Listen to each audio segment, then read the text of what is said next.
del Hospital de Bariátrica y vamos a hacer la revisión del tema el día de hoy. Tenemos que tener en cuenta de que antes de hacer la revisión del tema propiamente como cáncer de páncreas, existe un término muy utilizado asociado a la ubicación anatómica del cáncer de páncreas y otras neoplasias que se encuentran en el tubo digestivo, como son los denominados tumores periapulares, los cuales se ubican en una zona muy cercana y que en muchos casos pueden dar una sintomatología muy similar y que en varias situaciones el diagnóstico final lo da el anatomopatólogo cuando revisa la pieza patológica que ha sido extraída, ya que su clínica en algunas situaciones puede ser muy similar. ¿Cuáles son esos tumores periapulares o quiénes abarcan ese tipo de tumores? Por un lado, el cáncer de cabeza de páncreas o el adenocarcinoma ductal de cabeza de páncreas. Luego tenemos el ampuloma o cáncer de la ampolla de Vater, el colangiocarcinoma distal, cáncer de la vía biliar distal, cáncer de colédoco distal, y también el cáncer de duodeno, el adenocarcinoma duodenal, pero específicamente el de segunda porción del duodeno, ya que es el que está en contacto más directo, con relación más directa a la cabeza pancreática. Todos ellos reciben el nombre de tumores periapulares. Como les comentaba, tienen una clínica en algunos casos muy similar, haciendo muchas veces difícil el diagnóstico de uno u otro, y el diagnóstico anatomopatológico es el final o el definitivo para ambos. ¿Qué debemos tener en cuenta? Estos tipos de tumores tienen el mismo tratamiento quirúrgico, es decir, cualquiera de los 4 tumores, y luego de su estadificación se llega a la conclusión de que son tumores resecables, el procedimiento quirúrgico, la cirugía es la misma. Ese procedimiento se llama duodenopancreatectomía cefálica, algunos también la llaman duodenopancreatectomía proximal o cirugía de Whipple, que es el tratamiento de elección para ese tipo de tumores. Aquí la diapositiva nos muestra los 4 tipos de tumores y sobre todo la clínica más asociada. Por ejemplo, para el caso del cáncer de cabeza de páncreas, que de los 4 tumores es el más frecuente, tiene como triada dolor abdominal, baja de peso e ictericia, o lo que en algunos en semiología indican ictericia dolorosa con baja de peso, paciente varón, actualmente más allá de 50 años, siempre sospechar cáncer de cabeza pancreática. Luego está el ampuloma o cáncer de ampolla de Vater, adenocarcinoma de ampolla de Vater. Este tumor se encuentra ocluyendo la salida de la vía biliar y del ducto pancreático. Por tanto, dentro de su evolución también estará incluida la ictericia. Pero ¿cuál es la característica? Cuando el ampuloma crece, obstruye la salida de la vía biliar y del conducto de Wilson. Por tanto, el paciente se pone ictérico. Pero ¿qué sucede? Ese tumor se parte o se fragmenta. Al fragmentarse, permeabiliza parcialmente el conducto colédoco, por tanto la bilis pasa al duodeno y de esa manera la ictericia baja o los valores de bilirrubina en sangre se normalizan. Claro está de que al romperse el tumor, como todo elemento que se ha fragmentado o se ha roto, sangra. Y esto puede dar en el paciente clínica de hemorragia digestiva alta, es decir, melena, hematemesis, palidez, caída de la hemoglobina. Claro está, luego de que el tumor se fragmentó, vuelve a pasar el tiempo, el tumor vuelve a crecer y nuevamente ocluye toda la vía biliar distal y lo que es la salida del conducto de Wilson. Por tanto, el paciente va a estar con periodos de ictericia y periodos de valores normales de bilirrubina. Nuevamente se vuelve ictérico, el tumor se vuelve a fragmentar y la bilirrubina nuevamente pasa a valores normales. Por eso, como ven en la diapositiva, dice ictericia ondulante. Asociado a clínica de hemorragia digestiva, siempre pensar que el paciente pudiera tener un ampuloma. Por tanto, una endoscopía digestiva alta sería de mucha utilidad porque nos permitiría ver la papila o carúncula duodenal mayor con la presencia de una tumoración a ese nivel. Luego está el cáncer de colédoco distal o el colangiocarcinoma distal. Como aquí es un problema netamente de la vía biliar, su clínica siempre va a estar asociada con mayor preponderancia a la ictericia. Ictericia, baja de peso, pero muy poco dolor abdominal. Y esta quizás es la piedra angular para poder diferenciarlo del cáncer de cabeza de páncreas.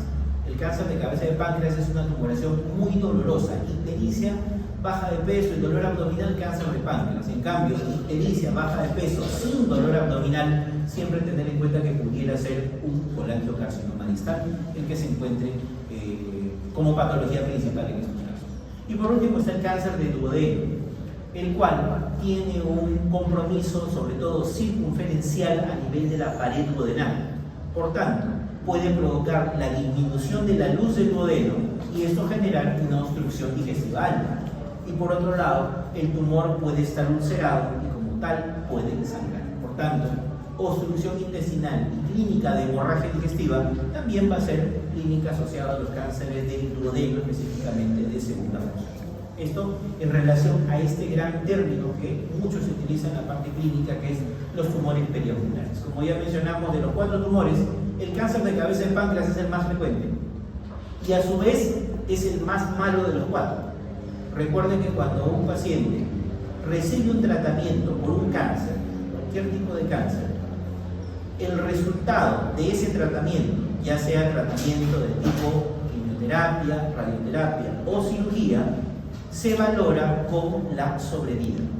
Es decir, si hoy día operamos a un paciente con un tumor, de aquí a 5 años debemos saber cuántos de esos pacientes siguen vivos. Eso se llama sobrevida a 5 años. Y esa es la mejor forma de valorar un tratamiento, sea médico o sea quirúrgico, para alguna patología. Si lo aplicamos a los tumores periangulares, podemos decir que el cáncer de páncreas tiene una sobrevida a 5 años del 20 al 25%. ¿Qué quiere decir? Que de 10 pacientes que se operan por un cáncer de páncreas en este momento, de aquí a 5 años, solo 2 a 3 van a estar vivos.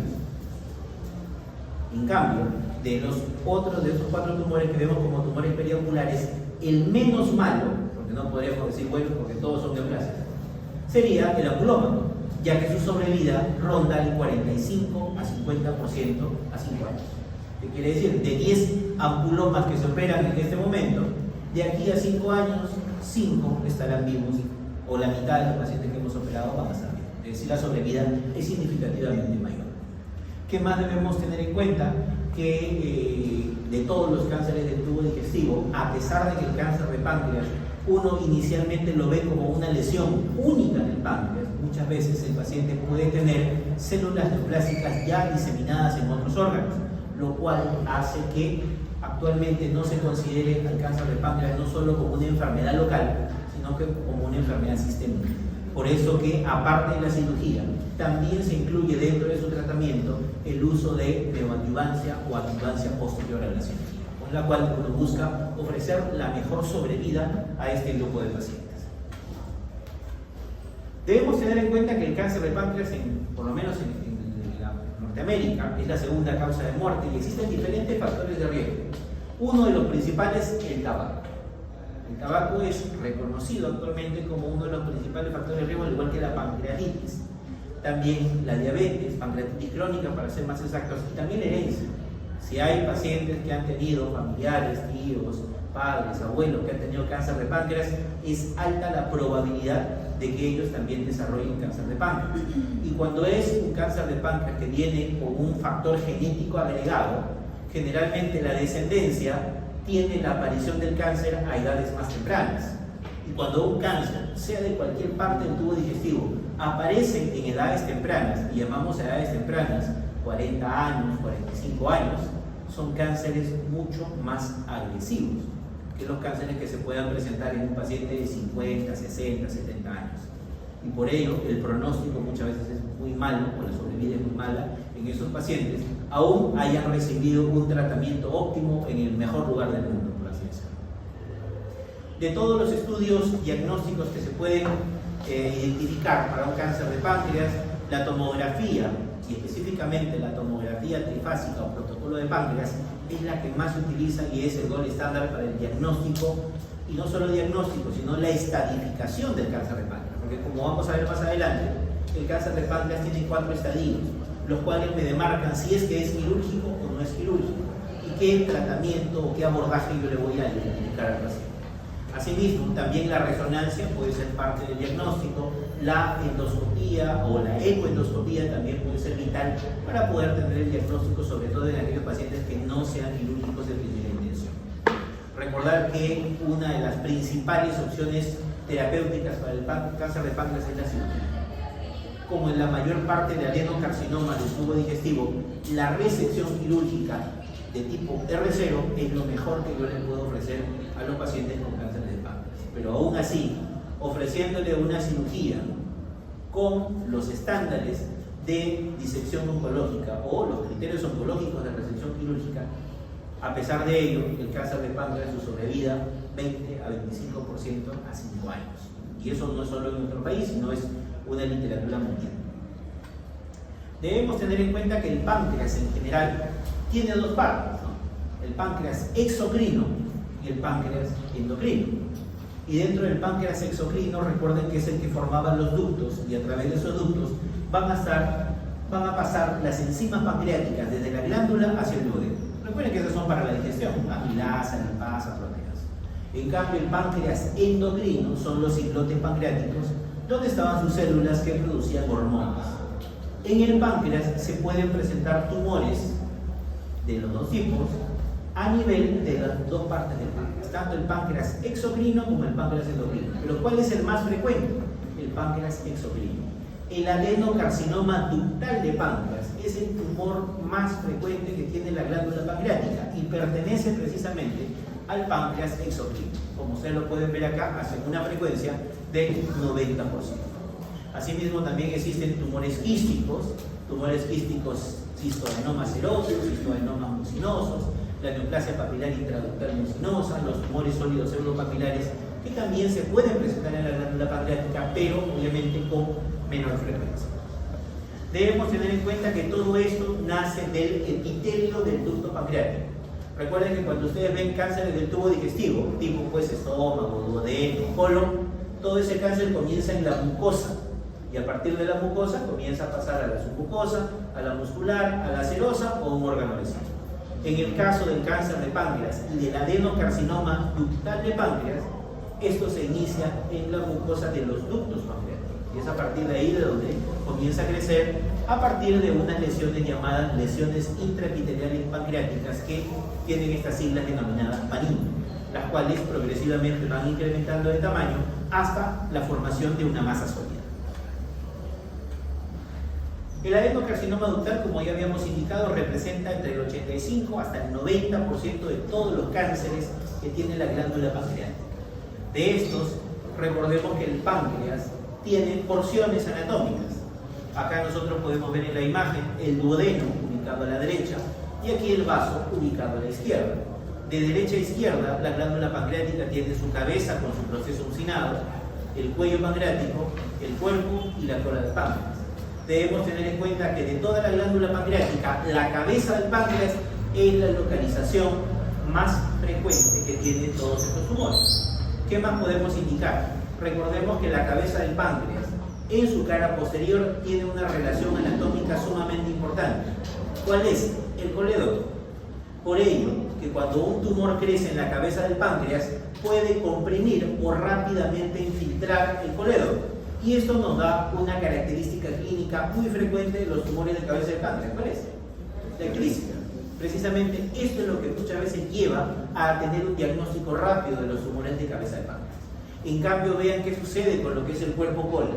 Si bien el cáncer es menos frecuente, pero ¿qué sucede? Al no estar en contacto con un ducto pancreático, al no estar en contacto con la vía digestiva, en sus estadios iniciales, muchas veces puede pasar solo de manera asintomática o con un leve dolor abdominal. Cuando la masa ya ha crecido significativamente y ya infiltró el colon, ya infiltró el estómago y ya hizo metástasis, es ahí donde ya hace una clínica mucho más florida. ¿Y eso a qué nos lleva? A tener un diagnóstico tardío de cáncer de páncreas, sobre todo en cuerpo-cola, debido a que no tiene una afección rápida que nos dé un diagnóstico precoz. Claro está, siempre tener en cuenta de que si hay familia que ha tenido parientes con cáncer de páncreas, de hecho que hacer estudios de imágenes de manera frecuente sería lo recomendable para hacer un diagnóstico mucho más precoz, ya que tratar a cánceres de páncreas en estadios muy iniciales puede ser curativo para el paciente. Debemos tener en cuenta que estos tumores pueden variar significativamente de tamaño, desde tamaños muy pequeños, 2.5 a 3.5, que siendo pequeñitos ya pueden infiltrar colédoco y darnos ictericia obstructiva. Y en el caso de los cánceres de páncreas, muchas veces el diagnóstico son masas voluminosas, masas grandes, debido a su pobre diagnóstico inicial. Debemos tener en cuenta algo adicional. El páncreas, al igual que el duodeno, es una estructura retroperitoneal y se encuentra apoyada, como ustedes lo pueden ver en la imagen, sobre la aorta, sobre la vena cava, sobre el tronco celíaco. Y recuerden que alrededor del tronco celíaco, aparte de ganglios, ¿qué más encontramos? Encontramos el plexo solar. Por tanto, si el paciente tiene un cáncer de páncreas, este puede infiltrar las fibras nerviosas del plexo solar. ¿Y eso a qué nos lleva? A la explicación de por qué el cáncer de páncreas es tan doloroso. Y cuando el paciente tiene un dolor extremadamente intenso, eso nos dice todavía muy mal pronóstico en el paciente. Porque aquí es casi seguro que todo el plexo solar está comprometido, que el tronco celíaco, las arterias del tronco celíaco están comprometidas, y eso nos lleva a pensar de que el paciente ya no tiene opción de una resección quirúrgica de manera oncológica. Asimismo, también tener en cuenta que existen ganglios linfáticos que se comprometen de manera local y también hay metástasis a distancia. Recordemos que el drenaje venoso de la glándula pancreática es hacia la vena porta. ¿Y la vena porta hacia dónde lleva la sangre? Hacia el hígado. Por tanto, a través de este drenaje venoso también pueden pasar células tumorales. Por ello, en estadios avanzados es frecuente también encontrar la presencia de metástasis en el hígado, lo cual ensombrece significativamente el pronóstico. Debemos tener en cuenta que muchos años atrás, cuando no existían procedimientos tipo ecoendoscopía, era difícil tomar biopsias a nivel del páncreas, así que no era por cirugía abierta. Actualmente se hace la ecoendoscopía y esto te permite tomar muestras tanto de la glándula pancreática como de los ganglios adyacentes, y de esa manera tener un resultado histopatológico de la lesión y poder corroborar nuestro diagnóstico, sobre todo en aquellos casos que no van a tratamiento quirúrgico, como lo vamos a ver más adelante. Miren la figura que ustedes pueden ver en la derecha. Es una figura de Tender, ¿no? Aquí nos muestra cáncer de cabeza de páncreas en la imagen superior y cáncer de cuerpo-cola del páncreas en la parte inferior. Miren ustedes, aquí está el hepático derecho, el hepático izquierdo, el hepático común, la unión con el cístico y el colédoco. Y vean, el colédoco habitualmente, ¿cuánto tiene de diámetro en condiciones normales? 5 a 6 milímetros. Puede incrementarse en el paciente añoso, sí, pero esto no va a superar más allá de 7 milímetros. Pero miren ustedes el cáncer de cabeza de páncreas, ¿qué cosa ha hecho? Ha obstruido y ha infiltrado el conducto colédoco. Y por tanto, ¿ello a qué me lleva? Me lleva a colestasis. Las vías biliares intrahepáticas y vías biliares extrahepáticas se encuentran completamente dilatadas. Miren cómo está la vesícula biliar en esa imagen. Completamente distendida. Inclusive, si a este paciente le palpáramos el abdomen, pudiéramos palpar la vesícula biliar a través de la pared abdominal. Y eso tiene un nombre, se llama el signo de Kreuzer-Terrier, el cual nos habla de una vesícula palpable indolora. Porque cuando palpamos una vesícula palpable dolorosa, eso lo podemos ver en colecistitis aguda. Pero si tenemos una vesícula palpable a través de la pared indolora, secundario a un cuadro obstructivo de la vía biliar distal, esto nos debe hacer sospechar que hay algo que está bloqueando la parte final del tubo digestivo. Es lo primero que pensamos, puede ser uno de los tumores periampulares. Y de los tumores periampulares, recuerden que los que obstruyen más rápido la vía biliar, cabeza de páncreas, colangiocarcinoma o APO. ¿Qué más debemos tener en cuenta? Estos tipos de tumores no solo bloquean la vía biliar, sino también bloquean al Wilson. Por tanto, en la tomografía yo voy a encontrar tanto el colédoco como el Wilson dilatado. Y a eso es lo que, como vamos a ver más adelante en algunas imágenes, muchos le llaman el signo de doble conducto dilatado, cuando no deberían verse así en la tomografía. Vean ustedes cómo el cáncer de cola de páncreas, como se ve en la imagen inferior, compromete los ganglios adyacentes o inclusive puede llegar a comprometer el vaso, como se aprecia en la imagen. Asimismo, recordar que aquí esta es la inserción del mesocolon transverso. Por tanto, hay tumores del cuerpo y cola del páncreas que pueden estar infiltrando el mesocolon transverso o hasta el mismo colon transverso. Con lo cual, la resección pudiera ser inclusive mucho más voluminosa, más grande en estos grupos de pacientes. Como ya dijimos, la ictericia es lo más representativo de los tumores de cabeza de páncreas, y recordemos que al estar bloqueado el conducto de Wilson, las enzimas pancreáticas que se producen en la glándula no van a poder llegar al duodeno. ¿Y qué sucede? Si ya no hay enzimas pancreáticas, ¿qué pasaría con la digestión? Simplemente se afectaría. Por tanto, nuestro paciente nos puede hacer también clínica de insuficiencia pancreática, debido a esta ausencia de pasaje de las enzimas pancreáticas hacia el cuerpo. Y como ya habíamos dicho, el dolor es sumamente significativo en este grupo de pacientes debido al compromiso de las fibras nerviosas del plexo solar o plexo ciliar.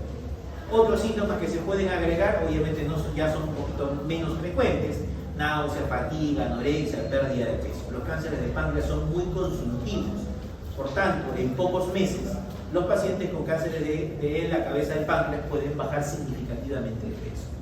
Otros menos frecuentes son la diabetes y la pancreatitis. Y aquí recordamos algo de ustedes de medicina interna que han llevado el siglo pasado. La diabetes tiene clásicamente conocida diabetes 1 y diabetes 2, ¿no? La diabetes 1, ¿de qué se caracteriza? ¿Cómo es el paciente? Es un paciente joven que desde edades tempranas tiene ausencia de insulina, por tanto requiere la administración de insulina. ¿De acuerdo? Claro. ¿Cómo es las características de un paciente con diabetes 2? Mayor, ¿qué más? Y no segrega suficiente insulina, sobre todo cuando tiene el denominado síndrome metabólico, ¿no? Es el paciente que era gordito, hipertenso, hipercolesterolémico, que hizo resistencia a la insulina y se volvió débil, ¿no? Eso es lo que uno esperaría. Pero ¿qué sucede? Esta diabetes a la cual hace referencia a la diapositiva es aquel paciente que no tiene antecedentes de hipertensión, no tiene hipercolesterolemia, no es obeso, tiene 60 años, ya es bien añoso, y de un momento a otro, diabetes. Esta diabetes, que algunos le llaman diabetes tipo 3, o de una aparición de manera sin factores de riesgo muy conocidos, eso puede estar indicándonos un debut de un cáncer de páncreas. Pacientes que aparentemente no tienen un factor de riesgo conocido, a ello hay que tener en cuenta. Dentro de el diagnóstico de cáncer de páncreas, lo ideal es hacerlo de manera precoz. Pero ¿qué sucede? Muchas veces estos síntomas pueden pasar desapercibidos, sobre todo en aquellos de cuerpo cola del páncreas, que ya no se dan cuenta hasta que ya creció demasiado. En ellos se pueden presentar algunos signos que nos hablan de enfermedad avanzada, como por ejemplo, masa palpable o tumoración palpable periumbilical, el denominado ganglio de la hermana María José, que no solo se encuentra en cáncer de páncreas, sino también en cáncer de estómago. ¿Qué otro más? A nivel supraclavicular izquierdo, la presencia de un ganglio con nombre propio, ganglio de Virchow, el cual también nos revela cáncer de estómago o cáncer de colon. En general, es la metástasis de un cáncer digestivo a nivel de la región supraclavicular izquierda. ¿Y eso cómo llega hasta el cuello? A través del conducto torácico. Asimismo, la presencia de ascitis, la presencia de pantomegalia, la presencia de nódulos hepáticos nos hablan de que la enfermedad probablemente ya sea una enfermedad más avanzada. ¿Qué hacemos en aquel paciente en el cual tenemos la sospecha clínica de que puede ser un tumor periambular, y de esos tumores periambulares podríamos estar ante el más frecuente, que es el cáncer de cabeza de páncreas? De hecho, ¿qué imágenes? ¿Y cuál es la imagen inicial para poder evaluar a un paciente que nos llega a la emergencia con una clínica sugerente de interés obstructiva? Siempre la ecografía. Este es el primer examen que yo debo pedir a aquel paciente que me llegue ictérico a la emergencia. ¿Y esto por qué? La ictericia necesariamente es por problemas quirúrgicos. Si el paciente está con hepatitis viral, ¿nos hace ictericia? Sí, nos hace ictericia. Pero en ese paciente, si yo le hago su ecografía, voy a ver hígado aumentado de tamaño, pero las vías biliares intra y extrahepática normales. En cambio, si yo le pido una ecografía, veo que mi paciente está ictérico y veo que la ecografía me dice vesícula biliar llena de cálculos, vías biliares intra y extrahepática dilatadas, ¿qué sospecharía que es la causa más frecuente de ictericia en ese paciente? Coledocolitiasis, ¿no? Pero ¿qué pasa si tenemos a un paciente que nos llega amarillo a la emergencia? Le hace la ecografía, vías biliares intrahepáticas, extrahepáticas dilatadas, vesícula biliar completamente distendida y sin ningún cálculo. El paciente todavía te dice que ha tenido baja de peso y que le duele el abdomen de los 3 últimos meses y que ha tomado todos los analgésicos y no mejoró su sintomatología. hay que pensar en un tumor periambular, y a la cabeza el más frecuente, cáncer de páncreas. Por eso, en el estudio de un paciente ictérico que nos llega de emergencia, es vital la ecografía, porque la ecografía nos va a ayudar a discriminar esto es algo obstructivo o no es obstructivo. Y si no es obstructivo, que le haga el estudio gastro, que le haga el estudio de medicina interna. Si es obstructivo, debemos definir si es por patología benigna, como son los cálculos, coledocolitiasis, o si es por patología maligna, como lo es un cáncer, ¿no? Ahí también debemos tener en cuenta la presencia de unos estudios ya más avanzados, como son la tomografía, la resonancia y la ecoendoscopia. Y recuerden que la tomografía que pedimos acá no es como la tomografía que pedimos para diagnosticar apendicitis, que es con y sin contraste, sino que acá debemos pedir la tomografía trifásica con fase arterial, fase venosa portal y fase venosa tardía. Y con eso podemos definir no solo la lesión, sino el estadiaje que tiene esa lesión, si es quirúrgico o no es quirúrgico. Para eso nos sirve. Igual la resonancia. Asimismo, también pedimos marcadores, dentro de ellos el más importante, CA19-9, el cual puede encontrarse elevado tanto en patologías benignas como malignas. Es decir, no es un marcador patognomónico de cáncer de páncreas. ¿A qué nos referimos con esto? Un paciente que tenga coledocolitiasis, un paciente que tenga colangitis, ¿puede tener el CA19-9 elevado? Sí, porque mucho se asocia el CA19-9 con aumento de la presión intraluminal en las vías biliares. De repente ese paciente que tenía coledocolitiasis, le hago su CEPRE, limpié todos los cálculos y el CA19-9 bajó y se volvió normal. Pero sí tiene especial importancia en aquel paciente que tiene cáncer de páncreas.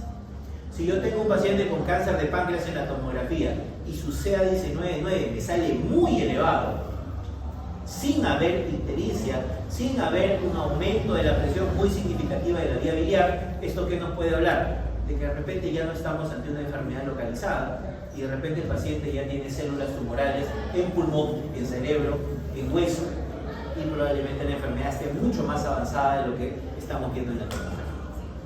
También, como habíamos visto, debemos pedir lo que es un perfil hepático para saber si esto es una colestasis hepatocelular o es una colestasis asociada a una ictericia afectiva. Recuerden también que un paciente que tiene colestasis crónica, que tiene una ictericia y que viene así varias semanas de evolución, producto de esa colestasis, nos hace trastornos de coagulación. Por ello, si yo tengo un paciente con colestasis, con colangitis, con un cáncer de páncreas que está ictérico, con una obstrucción de la vía biliar, debo agregarle vitamina K en su RP, ya que si yo le voy a hacer algún procedimiento tipo CEPRE, tipo biopsia, tipo endoscopía, o lo voy a operar, debo optimizar su perfil de coagulación. Y con la vitamina K prequirúrgica lo podemos hacer. Claro está, no una dosis, sino varios días previo a la cita. Habíamos indicado o hablado del CA19, ¿no? Elevados hasta en el 75% de cáncer de páncreas. Si está extremadamente elevado, el valor normal del CA19-9 habitualmente es menos de 2. Cáncer de páncreas lo pueden elevar a 200, 500, 800, pero hay veces que hemos recibido valores de CA19-9 en 5000. Eso ya nos indica claramente de que el paciente tiene una enfermedad mucho más avanzada de que las imágenes nos revelan. Debemos tener en cuenta también que si operamos a un paciente por un cáncer de páncreas, un cáncer de vías biliares, en el cual su CA19-9 se volvió normal, y en el seguimiento, 6 meses, 1 año, 2 años después de la cirugía, le volvemos a pedir el marcador y el marcador se comenzó a elevar, eso nos habla que probablemente la enfermedad ha regresado y hay recurrencia de la enfermedad en ese paciente. Como ya habíamos indicado, el CA19-9 no es patognomónico de cáncer, puede elevarse en patologías benignas como también en patologías malignas, y claramente el cáncer de las vías biliares, el cáncer de páncreas son los más frecuentes. Como ya dijimos, la ecografía útil en aquel paciente que tiene ictericia. Yo por primera vez recibo en la emergencia un paciente con ictericia, debe tener esa ecografía. Y con esto saber a qué nivel es el cuadro obstructivo, es obstrucción, es problema hepatocelular, y con eso progresar a otros exámenes más avanzados. Recuerden que en una ecografía de un paciente con cáncer de páncreas encontraremos las vías biliares intra y extrahepáticas dilatadas. También podemos ver la presencia de masas en algunos casos, la presencia de hepatomegalia o metástasis hepática y, si es muy avanzado el cuadro, líquido libre, que es la citis hepática. Otro de los estudios más avanzados, que es obligatorio en los pacientes que tienen sospecha de un tumor perianular y cáncer de páncreas, es la tomografía protocolo páncreas. Como ya habíamos indicado, 3 fases: arterial, portal y venosa tardía, las cuales nos dan una característica de la lesión pancreática y, sobre todo, el contacto de los vasos sanguíneos con el tumor pancreático, ya que eso nos va a ayudar a diferenciar el estadiaje de la lesión. Una particularidad que tiene el cáncer de páncreas, ¿cuál es? Es un tumor que tiene mucha necrosis en su parte central. Por tanto, cuando yo hago esa tomografía en la fase arterial, la zona de necrosis no capta contraste. Y recuerden cómo sería una característica a tener en cuenta de esos tumores en estas tomografías. Se ve como un tumor hipotético, debido al centro necrótico que tiene esa tumoración. ¿Y esto por qué es importante? Porque recuerden que en el páncreas también pueden haber tumores endocrinos o neuroendocrinos. Y los neuroendocrinos son al revés. Los neuroendocrinos captan mucho contraste y se ven muy hiperdensos en la tomografía. Y eso nos ayuda a hacer bien. Sí, dice que el método de detección y el tratamiento es la tomografía, pero no es lo que era la ecografía. No. O sea, el diagnóstico inicial es la ecografía. Y después de eso, yo debo utilizar Para tomografía. seguimiento de tomografía. Más bien, para hacer el estadiaje de la lesión y definir la resecabilidad, tomografía.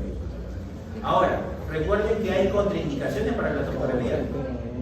Podemos hacer tomografía en un paciente que es alérgico al contraste. Obviamente que no. Podemos hacer tomografía contrastada en un paciente que tiene alteración en la función renal. Tampoco. Por tanto, en esos pacientes y que debemos definir resecabilidad, debemos utilizar otro tipo de estudio. ¿Qué otro tipo de estudio podríamos utilizar? La resonancia. Algo similar a lo que ocurría en el diagnóstico de las apendicitis. En la gestante no puedo utilizar tomografía.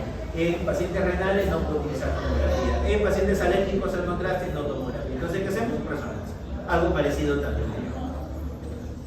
Vean ustedes, esta es la imagen que más o menos se puede ver a nivel de la cabeza del páncreas, con una zona hipodensa en su interior, y eso es lo que caracteriza a este tipo de lesiones. Asimismo, tener en cuenta de que la cabeza del páncreas, el proceso uncinado y el cuello del páncreas tienen una relación muy estrecha con la arteria y vena mesentérica superior y con la vena porta.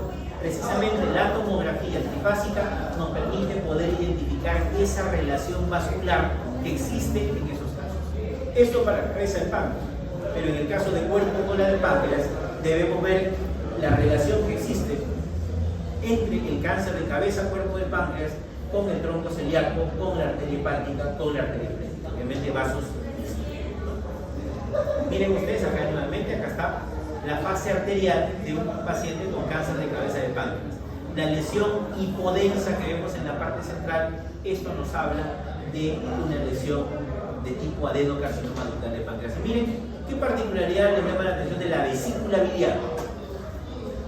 Está completamente distendida, lo cual nos habla que hay una dificultad en el pasaje de la bilis hacia el duodeno, y esto pues es la vesícula enterocerteriana a la cual se hace referencia. Algo a tener en cuenta, ¿qué cosa es? En la fase venosa que vemos en la imagen de la derecha, lo que se debe definir es la resecabilidad de la lesión. Quiero que por un momento miren acá ese puntito que está ahí, donde está la flecha. ¿Qué cosa es eso? Esa es la arteria mesentérica superior. Ahora, miren alrededor de la mesentérica superior. Se ve circundado por un halo negro. Ese halo negro, ¿qué cosa es? Es la grasa normal. Es la grasa normal perivascular. Ahora, busquen esta misma relación, pero vamos acá. ¿Qué es lo que podemos ver ahí? La punta de la flecha está en la vena mesentérica superior y el inicio de la vena porta. Ahora miren lo que está inmediatamente circundando a ese vaso. ¿Es el mismo halo negro que veíamos en la otra imagen? No, miren, ya ni siquiera hay un plano. Esto es lo que se debe valorar en una tomografía trifásica para definir resecabilidad. Para yo decir que es quirúrgico, como lo vamos a ver más adelante, no debe haber contacto vascular. Porque si hay contacto vascular, ¿qué quiere decir? Que en la pared de la arteria o en la pared de la vena hay cáncer. Y si sacamos el tumor y dejamos células en la arteria, estamos dejando cáncer. El pronóstico de la sobrevida para el paciente será malísimo. Veamos otra cosa acá, miren esta flecha. Esta flecha nos muestra una banda negra. Esa banda negra que vemos aquí, ¿qué cosa es? Esto es el Wilson. El Wilson habitualmente en tomografía y en condiciones normales debe medir 1 milímetro. Por tanto, no se debe ver. Si yo, por algún motivo, en una tomografía veo el Wilson, ¿qué me está diciendo? Hay algo que lo está obstruyendo. Por tanto, si hay dilatación de Wilson y dilatación de colédoco, el problema está en la cabeza de páncreas, en la ampolla de Batten, y eso es lo que clásicamente se conoce como el signo de doble color. Miren ustedes qué se puede ver en esta imagen y las flechas, qué es lo que están mostrando. La presencia de masas a nivel hepático. La tomografía no solo nos permite ver el tumor, ver los ganglios, ver el contacto con los vasos sanguíneos, sino también nos permite ver si hay o no presencia de lesiones en el hígado, y esto obviamente hace que el estadiaje sea totalmente diferente que el paciente. Como ya dijimos, cuando no se puede usar tomografía o cuando el tumor no es muy característico en las imágenes tomográficas, se puede pasar a hacer la resonancia. Y la ventaja de la resonancia, ¿cuál es? Que a diferencia de la tomografía, si en la tomografía no veo bien la anatomía de las vías biliares, en la resonancia y en la colangioresonancia voy a tener una imagen perfecta de lo que son las vías biliares, tanto intra como extrahepática. Y eso ayuda mucho, sobre todo en el momento de hacer la reconstrucción vascular. Actualmente se ha introducido en el estudio, y no solo de cáncer de páncreas, sino esófago, estómago, colon y demás, la ecoendoscopía. ¿Qué quiere decir? A un paciente le hacen endoscopía alta y endoscopía baja, y en el mismo momento que están haciendo la endoscopía también colocan el transductor de ecografía en la punta del endoscopio. ¿Y eso qué te permite? Tomar una ecografía directa de la lesión. ¿Ello qué ayuda? A ver qué tan profundo, qué tan grande es el tumor, si compromete o no vasos sanguíneos de manera cercana, y lo mejor de todo, te permite tomar una biopsia. ¿Qué quiere decir? Que a través de esa endoscopía se puede tomar una muestra de ese tumor de cabeza de páncreas y tener el resultado histopatológico de la lesión. Y eso es muy útil, sobre todo en aquellos pacientes que lamentablemente no son tributarios de cirugía, porque de alguna u otra manera hay que darle algún tipo de tratamiento. Ustedes deben haber escuchado de este tipo de procedimientos, que es la CEPRE. Y la CEPRE se utiliza para patología benigna, quizá una de las más utilizadas es la coledocolitiasis. Pero en aquellos pacientes que tienen cáncer de páncreas, puede ser útil para tomar muestras o para colocar un catéter, para colocar un stent. ¿Y ese stent para qué nos serviría? Para hacer que la bilis pase de manera fisiológica de las vías biliares hacia el duodeno. Y de esa manera, ¿qué conseguimos? Que el paciente ya no está maligno, ya no está ictérico. Porque ¿cuál es el problema que el paciente esté ictérico o con colestasis mucho tiempo? Recuerden que la bilis colestásica se infecta. ¿Y cómo se llama la infección de la bilis? Colangitis. Y un paciente con cáncer de páncreas con colangitis se puede morir de colangitis, y no por cáncer de páncreas, sino por la infección severa que le puede causar ella. ¿Qué más? También produce alteración hepática, produce descompensación, fibrosis hepática, y esto puede ser totalmente contraproducente por esto. Por ello, ya sea de manera temporal, prequirúrgica, o de manera paliativa, a través de una CEPRE se le puede colocar un stent, como lo muestra la imagen, con lo cual lo voy a colocar desde el colédoco, pasa por el tumor, llega al duodeno y por ahí baja la bilis, y de esa manera tu paciente se va a despintar y vas a disminuir el riesgo de que este pueda desarrollar una colangitis. En algunos casos puede ser necesario la biopsia, sobre todo en aquellas situaciones de mucha duda diagnóstica o en aquellos pacientes que no son tributarios de cirugía. Si yo tengo un paciente con clínica de cáncer de páncreas, con un CA19-9 elevado, con una tomografía compatible con cáncer de páncreas resecable, con eso es suficiente para programar a un paciente a sala de operaciones y hacerle la cirugía por cáncer de páncreas. sea de cabeza o de cuerpo cónico. Pero ¿qué pasa en aquellos pacientes en los cuales yo le hago la tomografía y es un tumor que está invadiendo los vasos sanguíneos, que está con metástasis a hígado? Esos pacientes no van así. Pero recuerden que los oncólogos, para poder iniciar quimio o radioterapia, necesitan confirmación histológica. Sin confirmación histológica no le dan tratamiento de tipo quimio o quimio-radioterapia. Por tanto, la biopsia a través de ecoendoscopía en aquellos pacientes que no son tributarios de cirugía es vital, porque de esa manera el oncólogo le va a poder iniciar algún tratamiento. Antes, bueno, hasta ahora en algunos sitios, todavía se hace la biopsia de manera quirúrgica. Es decir, abres el abdomen, movilizas con maniobra de coger el duodeno y le tomas una biopsia con aguja directo del tumor, lo cual es más morbilidad para el paciente. En cambio, si lo hace por ecoendoscopía, es mucho menos mórbido, los resultados son muy buenos y puede iniciar rápido su adjuvancia neoadjuvancia. Como todo cáncer que ustedes han visto en el tubo digestivo, existe un estadiaje,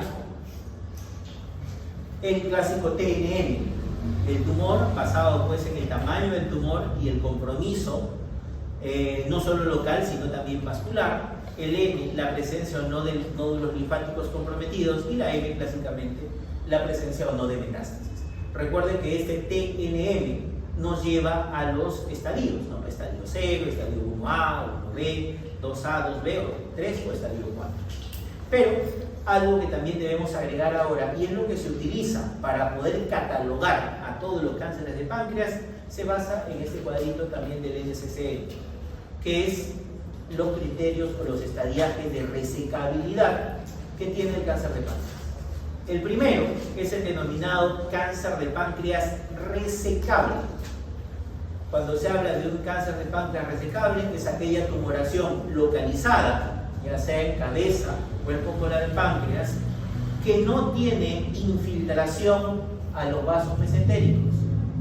Puede tener contacto con los vasos mesentéricos, pero ese contacto no debe ser mayor a 50% de la circunferencia. ¿A qué vasos nos estamos refiriendo? Obviamente a los vasos mesentéricos superiores, portales y demás. El segundo estadio es el denominado borderline resecable.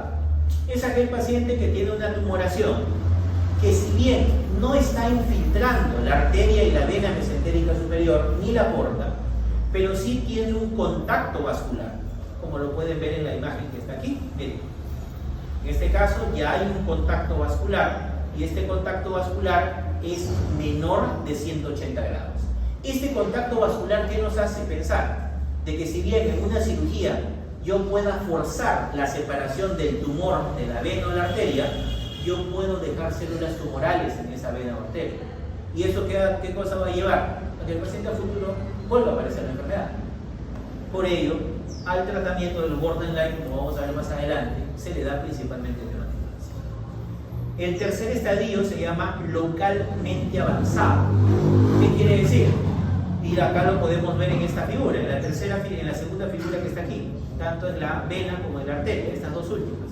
¿A qué se refiere? Se refiere a aquel paciente que tiene un contacto vascular más de 180 grados, como se ve tanto en la vena como en la arteria, o que tenga infiltración de la pared vascular. Es decir, el cáncer ya se metió en la arteria y ya se metió en la vena. Eso se denomina localmente avanzado. Y obviamente el último estadio es el metastásico. Es el paciente que, aparte de tener su tumor en el páncreas, ya tiene tumor en otro órgano: hígado, pulmón, cerebro, hueso y demás, ¿no? Esos son los 4 estadios. Resecable, sin compromiso vascular y un mínimo contacto, menos del 50%. Tienes un borderline, contacto vascular menos de 180 grados. Localmente avanzado, contacto vascular más de 180 grados o infiltración de la pared vascular. Y metastásico, el que ya tiene metástasis en otro órgano. ¿Y esto para qué nos sirve? Esto nos define los tratamientos a seguir. Por ejemplo, acá tenemos los estadios desde el 0 hasta el 2A.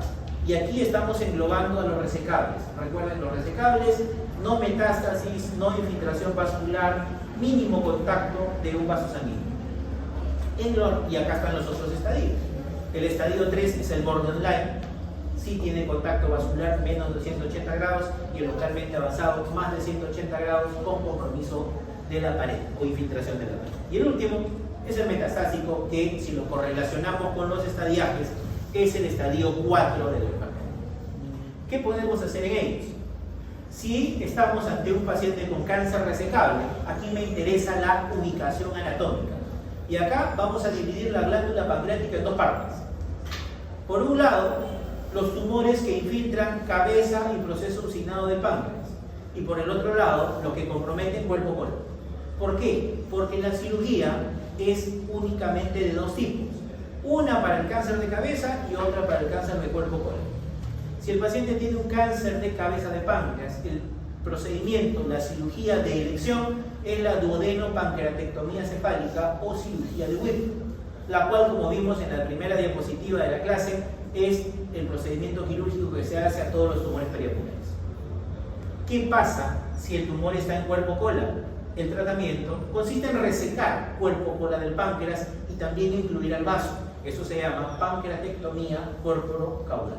Y estas dos son las únicas cirugías que se hacen, o las cirugías que se hacen con mayor regularidad en el tratamiento de tumores de la glándula pancreática. Si el tumor afecta cabeza y proceso usinado del páncreas, Whipple.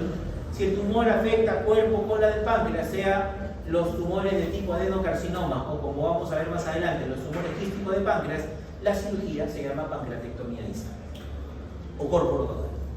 Obviamente, recordamos aquí un término que hablamos inicialmente. Recordar que se considera que el cáncer de páncreas ya no solo es una enfermedad local, sino sistémica.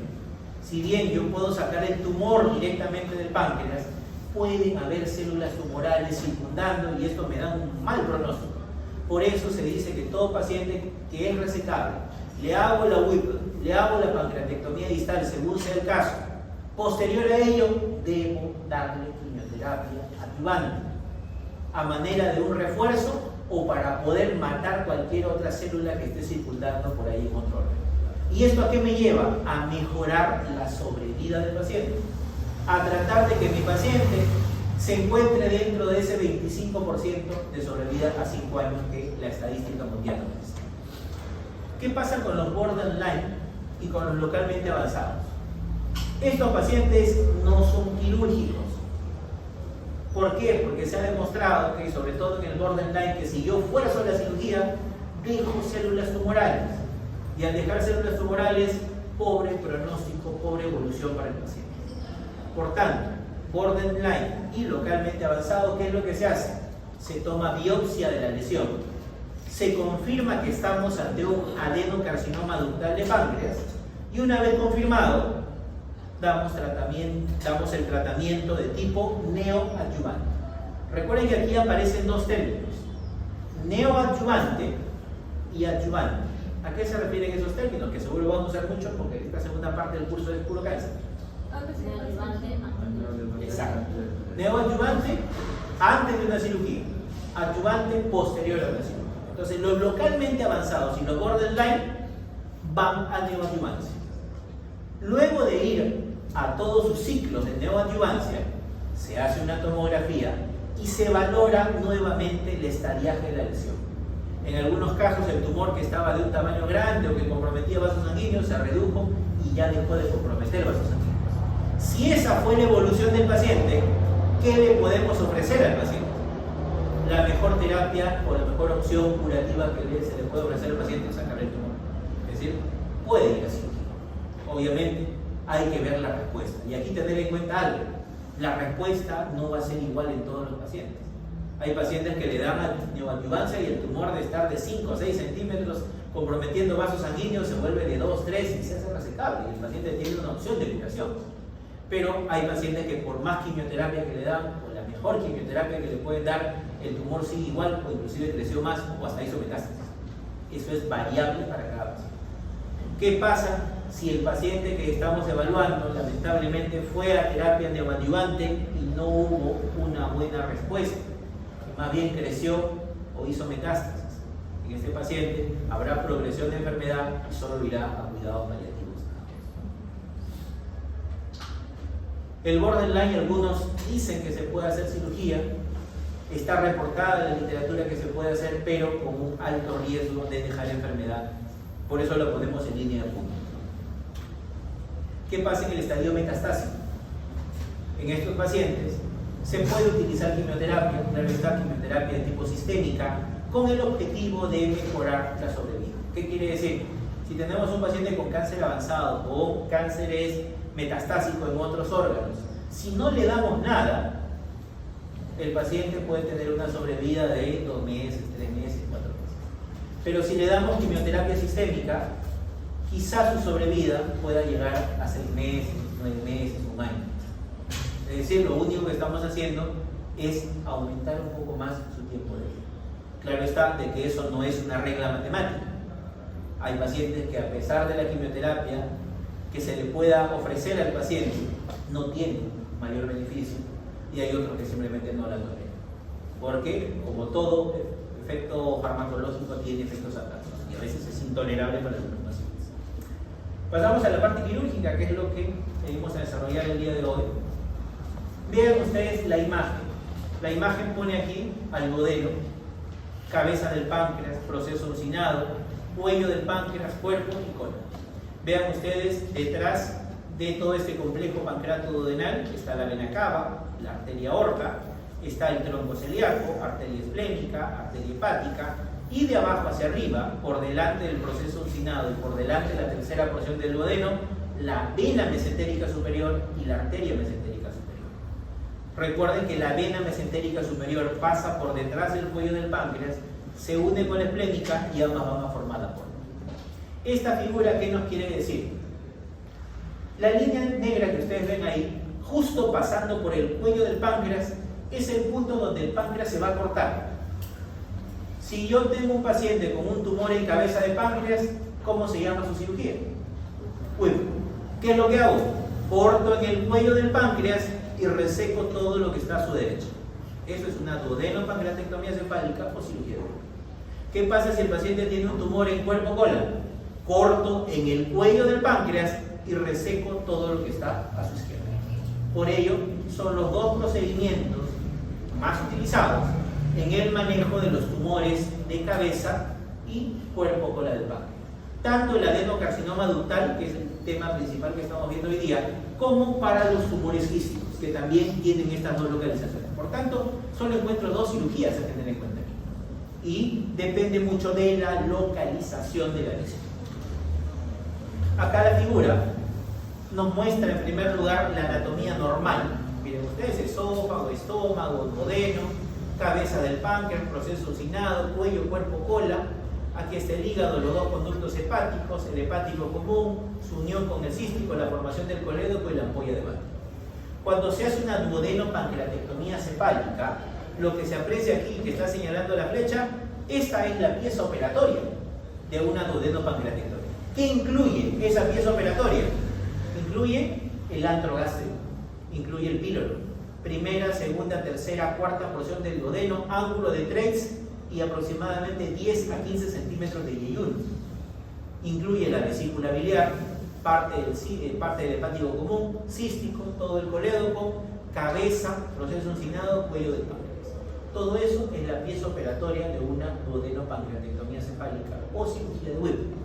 Obviamente, luego de hacer esa primera fase, que es la fase de resección, viene la fase de reconstrucción, para tratar de devolver la anatomía normal al tubo digestivo.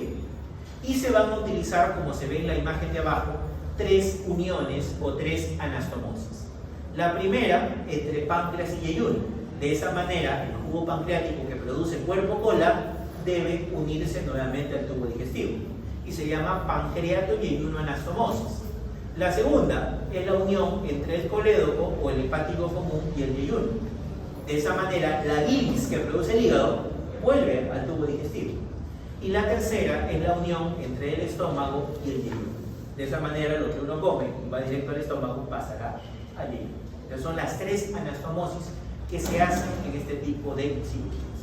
Vean ustedes, este libro lo intenta representar muy bien la fase de resección que tiene la duodenopancreatectomía. Y vean, lo habla en sentido de las manecillas del reloj. Dice, la resección en la Whipple es una resección en tipo horario. ¿Ven? Comienzan con el 1, la maniobra de Cattell, que es la movilización del duodeno, del retroperitoneo. Luego la disección del pedículo portal. Luego la transección gástrica. Luego la transección yeyunal a nivel o distal a lo que es el ángulo de Treitz. Y finalmente la remoción o la sección del páncreas y la remoción de la pieza operatoria del complejo portomesentérico, ¿no? De esa manera es la resección. En cambio, de manera antihoraria es la reconstrucción. ¿Por qué? Porque lo primero que se hace, y aquí lo han puesto numéricamente, es la unión entre páncreas y yeyuno. Lo segundo, el hepático común y el yeyuno. Y el tercero, la unión del estómago con el yeyuno. Resección en sentido horario, reconstrucción en sentido antihorario. Ahora, una cosa es la duodenopancreatectomía clásica y hay otra duodenopancreatectomía con preservación pilórica. La duodenopancreatectomía clásica, como se ve en la imagen, incluye la resección del antro, incluye una antrectomía. En cambio, la que ven acá en la imagen, vean ustedes, el estómago está completo, el píloro está completo y lo que se ha cortado es la primera porción del duodeno. Es decir, se ha dejado el estómago en toda su integridad. ¿Y esto por qué? Debido a que existe una complicación postquirúrgica de la Whipple que se llama el retardo de vaciamiento gástrico. Y esto muchas veces está dado por la denervación y la resección del antro gástrico, que es el que genera la contractibilidad del estómago para poder pasar el contenido hacia el duodeno. En virtud de querer disminuir ese porcentaje de complicaciones de retardo de vaciamiento gástrico, se modificó un poquito la técnica. Ya no se cortó el estómago, sino se dejó entero y se dejó con una primera porción del duodeno, y eso es lo que se está uniendo hacia el yeyuno. Estas dos son las dos opciones que existen para poder hacer la duodenopancreatectomía. Si bien esto es lo que la literatura informa, depende mucho la escuela quirúrgica bajo la cual trabajan en los diferentes centros. Hay centros que a todos le hacen con preservación pilórica y hay otros que a todos le hacen de tipo clásico. Vean ustedes, esto es real, es decir, del hospital. Miren, ahí están las piezas operatorias de una duodenopancreatectomía o cirugía de Whipple. Analizamos acá, miren, aquí está el corte en el estómago. Este es el antro gástrico, primera porción del duodeno, segunda, tercera, cuarta, ángulo de Treitz, yeyuno. Y vean, acá está la vesícula biliar. Lo mismo para acá, aquí está la vesícula biliar, aquí está el hepático común cortado, todo esto es el colédoco, aquí está el antro gástrico, píloro, primera, segunda, tercera, cuarta porción del duodeno y un poquito de Treitz. Aquí hay menos yeyuno que lo que hay acá. Y todo lo que se ve aquí de una coloración amarillenta y algo pintada, esto es en la cabeza del páncreas y proceso uncinado del páncreas. Y dirán, ¿y por qué está así amarillo, rojo, azul? Lo que sucede es que algo importante a tener en cuenta de una pieza patológica es el resultado o es el informe que te va a dar el patólogo. Porque el patólogo te va a decir borde de sección quirúrgica libre o comprometido por neoplasia. El patólogo, que es el que ve todo esto en láminas, no ha estado en sala de operaciones y no va a saber qué parte del páncreas es el proceso uncinado, qué parte del páncreas es el surco por donde estaba la vena porta o qué parte es el punto donde se cortó en el cuello del páncreas. Y esto no es algo aleatorio. Hay estudios internacionales que dicen que toda pieza patológica de Whipple debe ir marcada. Lo amarillo que se ve aquí y acá es el cuello del páncreas seccionado. Lo que está en color azul acá y acá es el surco donde está ubicada la vena mesentérica superior y la vena porta. Y lo que se aprecia en rojo es la punta del proceso uncinado que está en contacto con la arteria mesentérica superior.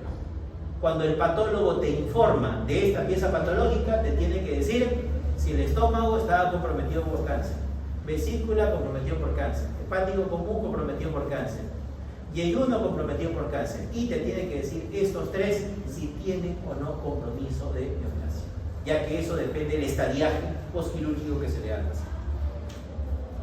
Y acá es lo opuesto, ¿no? Vean ustedes, acá el paciente tuvo un tumor de cuerpo cola del páncreas y esta es la pieza patológica. Miren, ahí se ve el vaso en la parte distal que es la pancreatectomía corporocaudal más esplenectomía, que es el tratamiento de elección para los cánceres de cuerpo cola de páncreas, ¿no?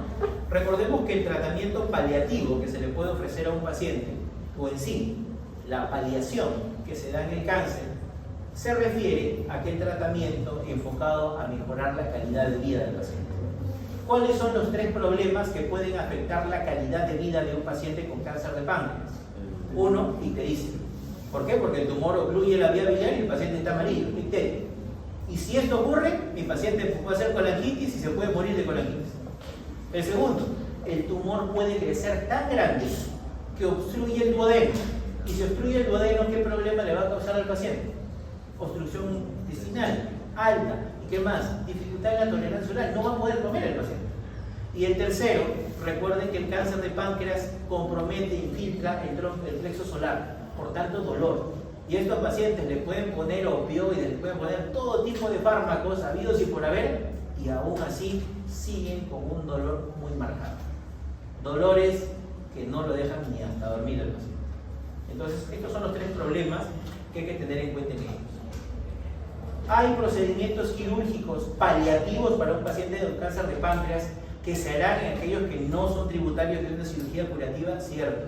Y uno de ellos, quizás el más frecuentemente utilizado, es el que podemos ver en la imagen, que es la llamada doble derivación. Doble derivación gástrica y biliar. En este caso no se saca el tumor de páncreas, porque es un estadio avanzado. Pero ¿qué es lo que se hace? Vean ustedes. Se hace una unión entre el hepático común y el yeyul. ¿Con qué objetivo? La bilis pueda pasar del hígado al intestino. Y de esa manera ya no hay colestasis, ya no hay ictericia y ya no hay colangitis. Y por el otro lado, como sé que el tumor va a crecer y va a obstruir el duodeno, le hago una unión del estómago con el intestino delgado. De esa manera la comida pasa de esófago, estómago y yeyuno, y ya no por el duodeno obstruido. Es decir, el paciente, quizá con esto no se le esté curando del cáncer, pero al menos los meses que le queden de vida no va a estar ictérico y va a poder comer. Y eso es calidad de vida para el paciente. Este es el procedimiento quirúrgico como cirugía que más se utiliza. Ahora, ¿qué pasa con el dolor? Ya mencionamos que hay pacientes que toman todo tipo de fármacos, hasta opioides, y no mejoran. Si no hay mejoría con terapia farmacológica, esta terapia es la última que se puede utilizar. Y se llama la alcoholización del plexo solar. ¿Qué quiere decir? Ya sea por vía percutánea o por vía quirúrgica, se le inyecta alcohol directo al ganglio cerebral. ¿Con el objetivo de qué? Totalmente lisarlo, o algunos le dicen, pues, necrosar el ganglio. Al necrosar el ganglio, ¿qué se consigue? Interrumpir la transmisión nerviosa. ¿Y esto qué hace? Que el paciente, pues, que antes tomaba opioides a montones y que no le servía más de 2 horas, con esto al menos ya no tenga dolor y pueda tener mejor calidad de vida en los meses que le queden. Esa es una opción. Ahora, si bien la doble derivación es un procedimiento que me puede solucionar paliativamente una ictericia obstructiva, recuerden que siempre debo iniciar de lo menos invasivo a lo más invasivo. Lo más invasivo obviamente es llevar a sala de operaciones a un paciente, y como tal se puede complicar, pero existen alternativas menos invasivas para ofrecerle terapias paliativas al paciente. Y ahí la ven en imagen. Colocar un stent en la vía biliar y colocar un stent en el duodeno. Si yo coloco un stent en la vía biliar, ¿qué hago? Hago que la vía biliar esté abierta, la bilis, como es agua, pasa directamente al duodeno y mi paciente ya no está ictérico. Si yo coloco un stent, como se ve en la imagen, en el duodeno, hago que el duodeno mantenga su luz y el paciente pueda comer sin problemas. Claro está de que esto cuesta y tiene que ser colocado por personal altamente entrenado. No se coloca de cualquier manera. Así como hay este tipo de terapias, que es la menos invasiva de todas, también están los drenajes percutáneos, ¿no? Y aquí un pequeño algoritmo que nos habla de todo lo anterior que hemos descrito. Algunas palabras en relación a los tumores quísticos del páncreas. Son lesiones muy poco frecuentes dentro de la glándula pancreática, y algunas pueden ser puramente benignas y hay otras que son definitivamente malignas, y eso es lo que se busca diferenciar en algunos. Y aquí tenemos todas las variedades de tumores quísticos de páncreas, tanto benignos como malignos. El benigno por excelencia, por así decirlo, es el cistoadenoma seroso. En cambio, los que tienen más riesgo de malignidad, obviamente, es el cistoadenoma mucinoso y la neoplasia papilar intraductal mucinosa. Aquí está el contexto general de todos los tumores quísticos pancreáticos: la neoplasia quística serosa, la neoplasia quística mucinosa, la neoplasia papilar intraductal mucinosa o IPMN, y también los oroquistes que pueden existir a nivel de la glándula pancreática. Pueden haber manifestaciones clínicas variables para los tumores quísticos. Pueden ser incidentales. ¿Qué quiere decir? Al paciente le hacen una ecografía, le hacen una tomografía por otra causa y resulta que tenía un quiste en el páncreas, cuando no le provocaba ninguna molestia. Muchos de los diagnósticos iniciales de los tumores quísticos del páncreas son de esa manera: incidentaloma, ¿no? Pacientes asintomáticos, en algunos casos dolor, sobre todo cuando son muy grandes. Pueden provocar pancreatitis, pueden provocar náuseas y vómitos. Si están ubicados en la cabeza del páncreas, al igual que el cáncer, también pueden provocar ictericia, a veces hemorragia, masa palpable, pérdida de peso, etc. Lesión de variables. El pronóstico es variable, pero en la mayor parte de los casos, tras la resección quirúrgica o tras el tratamiento quirúrgico, la evolución es muy buena. Recuerden que la neoplasia quística serosa es el más benigno de todos, el mucinoso tiene un alto porcentaje de malignidad, por ello debe ser resecado rápidamente. Este cuadrito más o menos nos intenta representar las características más importantes de estas 4 lesiones. Por ejemplo, la neoplasia quística serosa se presenta habitualmente en pacientes mujeres y mujeres añosas, 60, 70 años. No tiene comunicación con el Wilson, raramente da síntomas, y la neoplasia quística serosa es la más benigna de todas, no tiene curso o evolución maligna. Puede ser micro o macroquístico y puede estar ubicada en cualquier parte de la glándula pancreática. En su contraparte, la neoplasia quística serosa se presenta también en mujeres, pero en mujeres de edad media, es decir, 30, 40, 50 años. No tiene comunicación con el Wilson, tiene estromo ovárico en su pared, tampoco puede dar sintomatología en algunos casos, pero el porcentaje de malignidad sí es muy elevado. Tenemos una alta sospecha de que estamos ante una neoplasia quística mucinosa, el tratamiento quirúrgico es difícil. Luego viene la neoplasia sólida pseudopapilar, que tenía un nombre propio, el tumor de Franz, que es una mezcla de una tumoración sólida quística, que a diferencia de las dos anteriores, se va a presentar también en mujeres, pero en mujeres jóvenes, mujeres de 15, 20, 25 años, sumamente jóvenes. Puede localizarse en diferentes partes de la glándula pancreática, tampoco tiene comunicación ductal y tiene un porcentaje de malignidad hasta un 10%. Finalmente viene la neoplasia papilar intraductal mucinosa, en sus siglas en inglés IPMN, que se presenta, a diferencia de los 3 anteriores que eran en mujeres, esto es más frecuente en varones. Y aquí sí hay una comunicación directa con los ductos pancreáticos, tanto las ramas secundarias como las ramas principales. Va a haber sintomatología como dolor y pancreatitis de manera libre. Aquí las diferencias de líquido, de función de cada uno de ellos. Y esta es una diapositiva que nos ayuda a entender un poco la epidemiología de los tumores quísticos del páncreas. Por ejemplo, los tumores de tipo sólido, pseudopapilar o tumor de Franz, muchos le dicen que es el tumor de la hija. ¿Por qué? Porque se presenta en mujeres sumamente jóvenes. Si pasamos a la parte media, la neoplasia quística mucinosa, se le dice que es el tumor de la madre, 40, 50, 60 años. En cambio, la neoplasia quística serosa, que es la más benigna de las 3, se dice que es el tumor de la abuela, porque se presenta también en mujeres, pero en aquellas edades 65, 70, 75 años. Por eso esa relación epidemiológica a tener en cuenta, ¿no? Aquí nosotros vemos algo de la neoplasia quística mucinosa, la cual es 95% de las mujeres, pues todos los pacientes casi van a ser mujeres, de preferencia en cuerpo-cola, no tiene comunicación con el ducto pancreático y tiene alta malignidad. Por eso la resección quirúrgica es el tratamiento de elección. Y aquí vean lo que dice la imagen que está abajo. Recuerden que para la cirugía de páncreas por tumores, yo utilizo solo 2. Si el tumor está en cabeza o proceso uncinado, ¿qué tipo de cirugía se le hace?